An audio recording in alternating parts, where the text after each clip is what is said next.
হাসানাত আবদুল্লাহর মতো কয়জন এরকম এমপি হইতে পারবো? আমি তো দেখি ১০০-র মধ্যে অনফিস, ১০০-র মধ্যে একজন। হাসানাত আবদুল্লাহকে নিয়ে যারা এত খুশি, এত আনন্দ, এর পিছনে তো কারণ আছে। হাসান আবদুল্লাহর সাথে কারো তুলনা হয় না।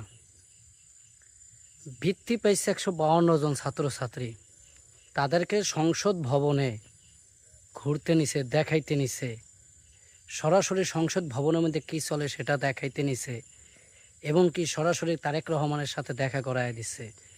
এরকম এমপি পাওয়া খুবই ভাগ্যের ব্যাপার। আমার এতটুকু বর্ষে আমি কখনো দেখি না যে স্কুলের ছাত্রছাত্রীদের বৃত্তি পাইছে বলে তাদেরকে সংসদ ভবন দেখাইতে নেয়, অথবা প্রধানমন্ত্রী দেখাইতে নেয়, অথবা সংসদের মানুষগুলো দেখাইতে নেয়। আমার জানা শব্দে পাই নাই।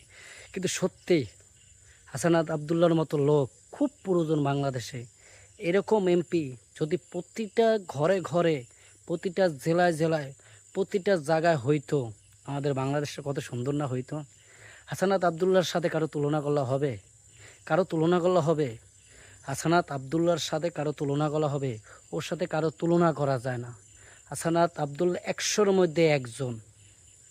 আর ওকে নিয়ে যারা টল করে, ওরা হলো ৩ নম্বর কুত্তার বাচ্চা, ৩ নম্বর ছাগলের বাচ্চা। হাসানাত আবদুল্লাহকে নিয়ে যারা ট্রল করে, টল অথবা মিথ্যা সমালোচনা করে, বাজে মন্তব্য করে, ওরা হলো ৩ নম্বর কুত্তার বাচ্চা।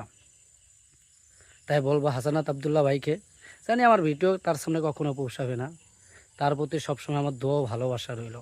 ভাই, আপনি অনেক দূর আগে যান।